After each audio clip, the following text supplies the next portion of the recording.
जैसे पहले कहा कि जब किसी हैवान के खून मुंह लग जाता है तो उसको खून चूसने की, खून बहाने की आदत हो जाती है।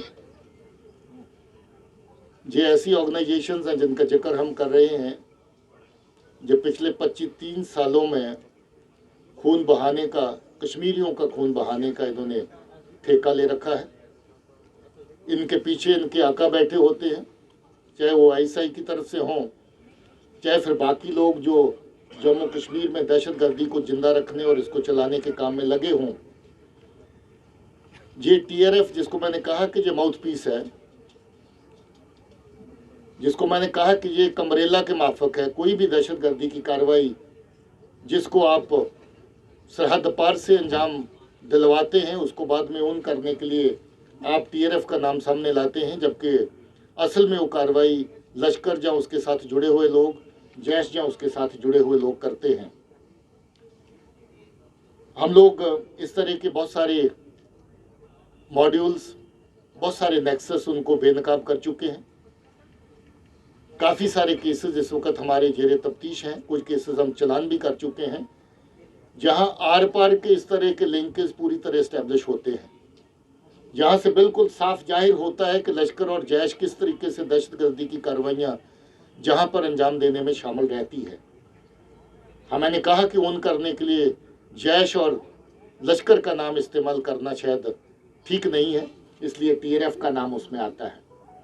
इसी तरीके से एक और माउथ पीस अभी इनके पास है जिसको कश्मीर फाइट कहते हैं। वो भी एक इसी तरह का प्लेटफॉर्म है जो पार से चलता है। वही एक प्लेटफॉर्म है जिसको इस तरह की धमकियां देने के लिए, थ्रेट पोस्टर्स जारी करने के लिए इस्तेमाल किया जाता है। इसमें भी हम लोग कानूनी कार्रवाई कर चुके हैं और आइंदा भी इस तरह की कार्रवाइयों के खिलाफ सख्त एक्शन लिया जाएगा।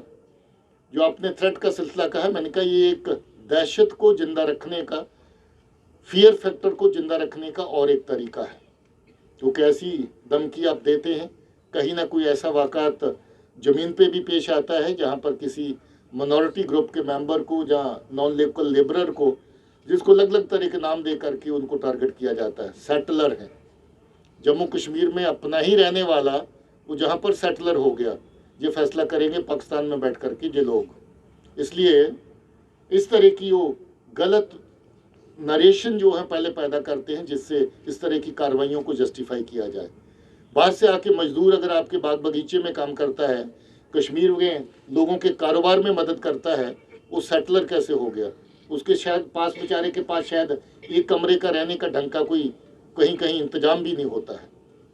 तो इस तरीके से मैं जितनी भी कार्रवाइयाँ पीछे हुई, नॉन लोकल लेबरर के खिलाफ जो कार्रवाई हुई, उनको अगर आप एनालाइज करें तो किसी के घर के सहन में कहीं एक टूटे कमरे में रहता है, कोई 3-4 लोग मिल कर के जो मजदूरी करते हैं, कहीं एक टूटा शेड किसी का बाहर किराए पे ले रखा उसमें रहते हैं, जिनको सेटलर का नाम दे के टारगेट किया जाता है। सो इस तरह की जो नरेटिव है वो बिल्कुल मोटिवेटेड है, बिल्कुल फॉल्स है, बिल्कुल जो मिस्चीवियस है, और इस तरह के नरेटिव के तहत टारगेटिंग करना जो है वो एक इनका काम बन गया है, जिससे एक डर का माहौल पैदा किया जा सके। मैंने आपको पहले ही बताया कि इस तरह की कार्रवाइयों में जितने भी मॉड्यूल शामिल थे, एक केस को छोड़ करके सब के सब मॉड्यूल हम लोग ख़त्म कर चुके हैं और ख़त्म करते जाएंगे, छोड़ेंगे नहीं। चाहे उनका कहीं से भी साजिश बनाने का सिलसिला हो, कहीं एग्जीक्यूट करने वाला बंदा कहीं से भी शामिल हो। अभी जो धमकियाँ फमकियाँ, ऐसा नहीं कि सिर्फ मिनॉरिटी के खाते में, कभी पुलिस के खाते में, कभी फोर्स के खाते में, जो काम करता है, जो ज़मीन पे चलता है, उसको सब किसी को थोड़ा बहुत खतरा ऐसे माहौल में रहता है। सड़क पे चलते अगर एक्सीडेंट का खतरा हो तो सड़क पे चलना बंद किया जा सकता है क्या? कल को कोई इस तरह की धमकी दे कि अपना घर पे बैठ जाओ तो घर पे बैठ जाएंगे क्या? हमें तो कार्रवाई करनी है उसके खिलाफ, और वो कार्रवाई हम कर रहे हैं और वो कार्रवाई और सख्ती से करेंगे। बेलगाम नहीं है, बल्कि ज़्यादातर ड्राइवर बेलगाम होता है। मेजॉरिटी अगर एनालाइज किया जाए इन केसेस को जो एक्सीडेंट के होते हैं, तो उसमें ह्यूमन फैक्टर आता है, टेक्निकल फैक्टर बाद में आते हैं, और ह्यूमन फैक्टर में ड्राइवर खुद शामिल होता है। आजकल नए नए साधन बन गए हैं नई गाड़ी खरीदने का, बैंक से लोन उठाया, गाड़ी ली, परिवार को साथ बैठाया, गाड़ी सीखी नहीं है मगर परिवार को पहले साथ में बैठा लेते हैं गाड़ी के लिए, और बाद में पता चलता है गाड़ी चुनाव में चली गई। तो मैं ये समझता हूँ कि जहाँ ट्रैफिक के साथ ड्राइविंग का जो निज़ाम है, ड्राइवर काबिल है गाड़ी पे बैठने के नहीं, उसको चेक करना ज़्यादा ज़रूरी है। रोड इंजीनियरिंग के इश्यूज़ हैं, क्योंकि हमारी सड़कें नए सिरे से तामीर हो रही हैं, कहीं कहीं वो एक इश्यूज़ हैं जिनको अभी एड्रेस किया जा रहा है, पहले से और बेहतर हो गई हैं रोड्स हमारी, मुझे उम्मीद है कि और ज़्यादा हो जाएंगी, वो इश्यूज़ हैं। और जहाँ तक ट्रैफिक रेगुलेशन का सवाल है, ट्रैफिक रेगुलेशन जैसे मैंने कहा पहले से बेहतर हुई है, उसको और बेहतर करने जा रहे हैं। में तफ्तीश जारी है और कुछ एक बड़े इम्पोर्टेंट क्ल्यूज़ के ऊपर पुलिस काम कर रही है, जिनको अभी बहरहाल शेयर नहीं कर सकते हैं, मगर आपको ये बता दें कि ये जो ग्रुप पार से ही आया, इसका अंदेशा जो पहले हम समझ रहे थे, लगता है कि पार से आने का कुछ ताज़ा ग्रुप हो सकता है। और इसमें जो पहचान थी, कोई इसमें लोकल नहीं निकला, ज़्यादातर जो लोग हैं उसमें वो लग रहा था कि पार के ही रहने वाले हैं। इसमें अभी बाकी कार्रवाई जम्मू कश्मीर पुलिस कर रही है, उसकी डिटेल जो है किसी वक्त आप लोगों के साथ शेयर की जाएगी। बहुत अच्छा सवाल भी है और मैं समझता हूँ कि इस एरिया में और काम करने की ज़रूरत है, क्योंकि जो स्टंटबाजी है ये और लोगों को प्रवोक करती है, उस तरफ खींचती है, उस तरफ चलाने के लिए। मुझे लगता है कि ट्रैफिक पुलिस और जम्मू कश्मीर पुलिस दोनों को इस पे और ज़्यादा सख्ती से काम करने की जरूरत है।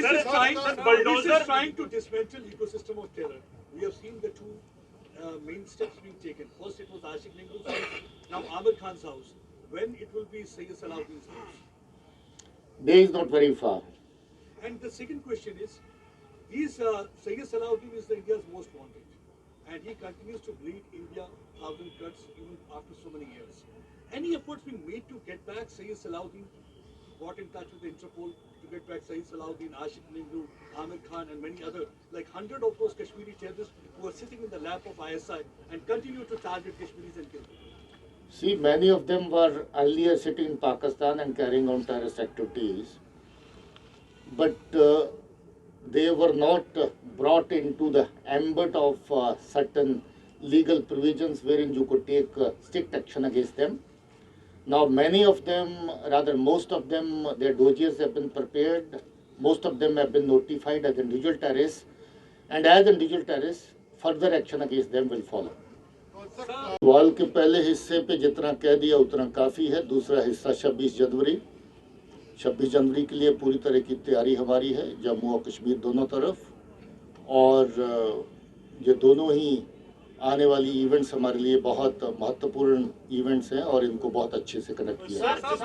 बुलडोजर जिस तरह से कश्मीर में चलाया जा रहा है, घरों को, प्रॉपर्टीज को अटैच किया जा रहा है, आपको क्या लगता है कितना सक्सेसफुल रहेगा, खासतौर पे पूरे टेरर इकोसिस्टम को खत्म करने के? देखिए, बुलडोजर एक पनेशिया नहीं है कि आप इसको जहां मर्जी लेकर के चल दें। बुलडोजर एक सिलेक्टिव कार्रवाई है और जहां जरूरत होगी बुलडोजर चलाने की वहीं चलाया जाएगा। सर, आप बात करें, sir, a letter to the Chief Justice has written that anti-terror laws are being slapped on people ruthlessly and on flimsy grounds. She has even alleged in that letter that journalists are being targeted and are not being allowed to leave the country. What is your take on this, sir? You see, that must be a personal perception. Every act of police, including the investigation, registration and investigation of cases, falls under the scrutiny of the courts. We are open to any kind of scrutiny, so therefore no further comment in this regard. कि zero terror commission जो है उस तरफ काफ़ी ज़्यादा progress हुई है और जैसा कि आंकड़े आपके सामने फिगर्स जो मैंने शेयर करी है, इस पे और काम करना बाकी है। सबसे बड़ी बात इसमें आवाम को क्रेडिट देने की है, आवाम को मुबारक देने की है, जो हर महल्ले पे, हर जगह पे हमारा साथ देता है। और मैं आप सबके ज़रिए से अपने लोगों को इस बात के लिए शाबाशी भी कहना चाहता हूँ, मुबारक भी देता हूँ, शुक्रिया भी कहता हूँ कि वो हमारे साथ हैं। देखिए, आज अमन में अगर देखेंगे तो सबसे बड़ा फ़ायदा किसका है? हम लोग देखते हैं कि हर माँ बाप को फ़िक्र होती है कि उसके बच्चे सलामत रहें, हर कारोबारी को फ़िक्र होती है कि उसका कारोबार अच्छे से चले। इस पूरे साल का लेखा जोखा जब हो रहा था तो एक भी दिन की ब्रेक आप हड़ताल के खाते में नहीं डाल सकते, एक भी दिन की ब्रेक आप लैंड ऑर्डर को एट्रीब्यूट नहीं कर सकते। तो बिना ब्रेक आपका बच्चा पढ़ रहा है, बिना ब्रेक आपका कारोबार चल रहा है, बिना ब्रेक आप हर वो एक्टिविटी कर रहे हैं जिसको आप करना चाहते थे। यहाँ तो लोगों की शादियाँ कैंसिल हो जाती थी, शादी की डेट निकालते थे मगर शादी के दिन शादी नहीं कर पाते थे, रात को कहते थे कि नहीं आज हालात अच्छे नहीं है, थोड़े दिनों के बाद अगली डेट बताएंगे। आज ऐसा हो रहा है। तो मैं लोगों को मुबारकबाद देता हूं कि हमारे साथ हैं और अपने फोर्सेस को, अपनी पुलिस को मुबारकबाद देना चाहता हूं कि अच्छे काम की वजह से एक भी ब्रेक का दिन आज इस साल के अंदर देखने को नहीं मिला है। तो मुझे लगता है कि जीरो टेरर की तरफ जैसे हम लोग बढ़ रहे हैं उसमें और कामयाबी लोगों के साथ हमारे पास होगी और जल्दी यहाँ पर पूरी तरह का अमन जो है वो कायम होगा। देखिए M4 नया वेपन नहीं है, हम लोग काफ़ी सालों से इसको देख रहे हैं और M4 को इतने भी तूफान की चीज़ नहीं है, कार्बिन है जिसको इस्तेमाल करते हैं, सो ज़्यादा खतरे की जरूरत नहीं है। मतलब वो उस तरह का कोई ऐसा नहीं इंडिकेशन है कि वहाँ से वेपन आ रहा है, इधर से आ रहा है। ऐसे वेपन पाकिस्तान से पहले भी आते थे, अभी भी आ रहे हैं और M4 कुछ बड़ा कुछ तकड़ा को मतलब को तोप नहीं है। कि जिस तरह से सिचुएशन नॉर्मल सी हुई है सर, जनवरी में भारत जोड़ो यात्रा जम्मू कश्मीर में आ रही है, क्या सर उसको पूरी तरह से अलाउ किया जाएगा जिस तरह से वो देश के बाकी हिस्सों में मार्च कर रही है? इसके बारे में बाद में कमेंट करेंगे। सर अगला साल G20 आने वाला है भारत में, मुबारक है आपको। मैं बिल्कुल चौकी नहीं हूँ और कभी अगर थे भी मान लो तो जमाना गुजर गया है फिल्में देखने की फुर्सत नहीं आती है।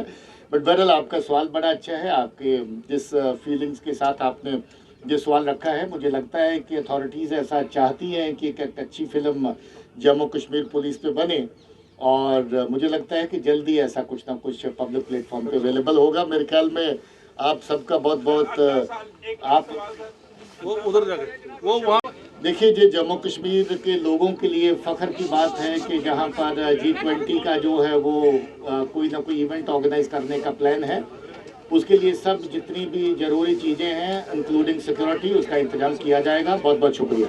Deshbhagat university Punjab, courses offered PhD, post graduate, under graduate, PG diploma, diploma certificate. Contact us for admissions.